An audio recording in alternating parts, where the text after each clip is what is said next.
3 ہجری کے اندر 15 رمضان مبارک کو حضرت سیدنا حسن رضی اللہ تعالی عنہ ان کی ولادت باسعادت ہوئی.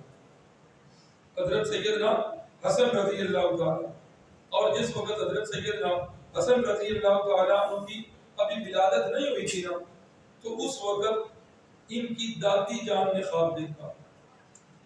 ان کی دادی کون تھی؟ حضرت علی المرتضیٰ کی والدہ. انہوں نے خواب دیکھا اور وہ بڑا گھبرا گئی. خواب کیا دیکھا؟ انہوں نے خواب میں دیکھا کہ رسول اللہ صلی اللہ علیہ وسلم کے وجود کا کچھ حصہ جو ہے وہ کٹ کر میری گود میں آ گیا. رسول اللہ صلی اللہ علیہ وسلم کے وجود کا کچھ حصہ کٹ کر میری گود میں گرا. بڑی گھبرائی اور رسول اللہ صلی اللہ علیہ وسلم سے عرض کیا کہ رسول اللہ بڑی خوفناک خواب میں نے دیکھا ہے. جھجک ہو رہی ہے، کیسے بیان کروں؟ فرمایا بتاؤ. جب بتایا تو رسول اللہ صلی اللہ علیہ وسلم نے فرمایا کہ یہ تو بڑا خواب ہے. فرمایا اس کی پتہ ہے تعبیر کیا ہے؟ تالد فاطمہ تو غلامن یکون فی حجرک، فاطمہ ایک بیٹا جنے گی اور وہ تیری گود کے اندر پرورش پائے. تو اس خواب کی تعبیر ایسے ہی ہوئی کہ سیدنا حسن رضی اللہ تعالی عنہ ان کی ولادت باسعادت ہوئی. حدیث میں آتا ہے کہ یہ دو بھائی تھے نا، حضرت حسین اور حضرت حسن. تو حضرت حسن کے ہاں سے سینہ سے لے کر سر تک رسول اللہ صلی اللہ علیہ وسلم کے انتہائی زیادہ مشابہ تھے، اور یہاں سے لے کر پاؤں تک حضرت حسین رضی اللہ تعالیٰ عنہ یہ رسول اللہ صلی اللہ علیہ وسلم کے بڑے مشابہ تھے. اور حدیث میں آتا ہے کہ ایک دفعہ رسول اللہ صلی اللہ علیہ وسلم نے حضرت حسن کو کندھے پہ بٹھایا ہوا ہے. اتنے خوش نصیب ہیں. کندھے پہ بٹھایا ہوا، کسی صحابی نے جملہ بول دیا. فرمایا واہ بھائی واہ، کتنا جو ہے نا اچھا سوار ہے نا، کتنی اچھی سواری ہے جس کا یہ سوار مزہ لے رہا. فرمایا سواری کتنی اچھی ہے. تو رسول اللہ صلی اللہ علیہ وسلم نے فرمایا سواری کی طرف دھیان نہ کرو، سوار کو بھی تو دیکھو یہ بھی کتنا اچھا سوار. اور یہی ہے جن کے بارے میں رسول اللہ صلی اللہ علیہ وسلم نے ایک دفعہ یہ آئے اور ان کو اپنی دائیں ران مبارک پہ بٹھایا اور بٹھا کر فرمایا، بخاری کی حدیث، ان ابنی ھذا سید، یہ میرا بیٹا تو سردار بیٹا ہے، یہ میرا بیٹا سردار بیٹا ہے. اللہ تعالیٰ میرے اس بیٹے کے ذریعے مسلمانوں کی دو عظیم جماعتوں کے درمیان اللہ صلح کرے، بین فئتین عظیمتین من المسلمین. بخاری کی حدیث کے الفاظ کہ میرا یہ بیٹا سردار بیٹا ہے، میرے اس بیٹے کے ذریعے اللہ مسلمانوں کی دو عظیم جماعتوں کے درمیان صلح کروائیں گے.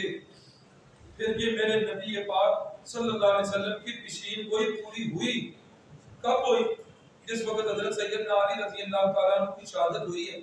اس شہادت کے بعد پانچویں خلیفہ کون بنے؟ حضرت سیدنا حسن رضی اللہ تعالیٰ عنہ خلیفہ بنے. اور اس وقت جو ہے حضرت عثمان غنی کی شہادت کے بعد مسلمانوں کی جماعت دو گروہوں میں ہو گئی تھی. ایک گروہ اس کی کمان کر رہے تھے سیدنا علی المرتضیٰ، اور دوسرے گروہ کی کمان کر رہے تھے سیدنا امیر معاویہ اور اماں جان سیدہ عائشہ. اختلاف اس بات پر ہوا، انہوں نے کہا حضرت علی المرتضیٰ سے کیا ایسا کریں، حضرت عثمان کے قاتلوں کو پہلے پکڑیں پھر کیا کریں، پھر جو ہے حکومت بنائیں، پھر خلافت سنبھالیں.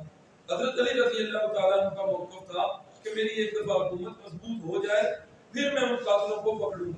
گویا کہ منزل دونوں کی ایک تھی، صرف رستہ جو ہے وہ جدا جدا تھا. اسی بات کا بتنگڑ بنا اب وہ ایک طبقہ اہل یہود کا جن کو خیبر سے شکست کا جو ہے نا وہ رنج و غم تھا، جن کے لیے حکم آ گیا کہ یہ جزیرہ عرب سے نکل جائیں. اب یہود نے یہ دیکھا تھا کہ ہم میدان جنگ کے اندر مسلمانوں کے ساتھ مقابلہ نہیں کرتے. اب انہوں نے اوپر سے اسلام کا لبادہ اوڑھا، کلمہ پڑھ لیا، اندر سے وہ منافق رہے، اندر سے یہودی نسلی رہے، اور وہ آ کر دونوں جماعتوں میں انہوں نے پھر اپنا کام شروع کر دیا.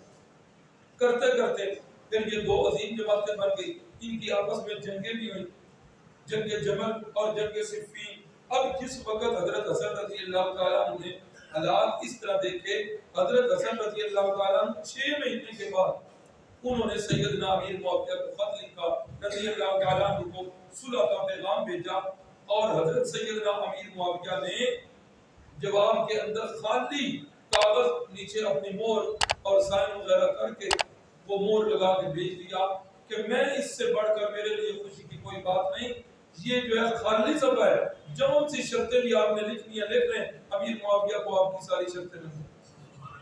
پھر یہ ہوا کہ حضرت سیدنا امیر معاویہ کے پاس سیدنا حسن رضی اللہ تعالیٰ عنہ تشریف لائے، سیدنا حسین رضی اللہ تعالیٰ عنہ تشریف لائے، تو حضرت امیر معاویہ رضی اللہ تعالیٰ عنہ کی ان دونوں بھائیوں نے بیعت کی، حضرت حسن اور حضرت حسین رضی اللہ تعالیٰ عنہما۔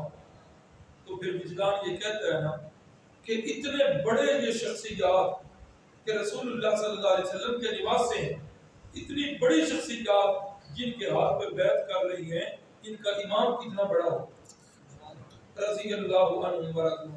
لیکن صحابہ کی جب بھی بات آئے قرآن کے اس نقطے کو مد نظر رکھ کے رحماء الدین صحابہ ایسے شیر و شکر، اگر کوئی بندہ یہ بات کرتا ہے فلاں صحابی نے جو کیا فلاں، ان سے کہو بھائی تاریخی باتیں ہیں نا، ہم نہیں ان کو مانتے، ہم قرآن کو ماننے والے ہیں، قرآن کہتا ہے رحماء۔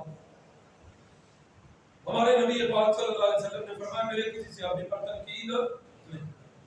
تو جب ہمارے ہاتھ جو ہیں اللہ رب العزت نے ہر قسم کے شر سے محفوظ رکھے، تو ہمیں اپنی زبانوں کو بھی صحابہ کرام کی شخصیات کے بارے میں خاموش رکھنا ہوگا، اسی میں ہماری بقا ہے۔ تو حضرت سیدنا حسن رضی اللہ تعالیٰ عنہ کی ولادت 15 رمضان 3 ہجری کو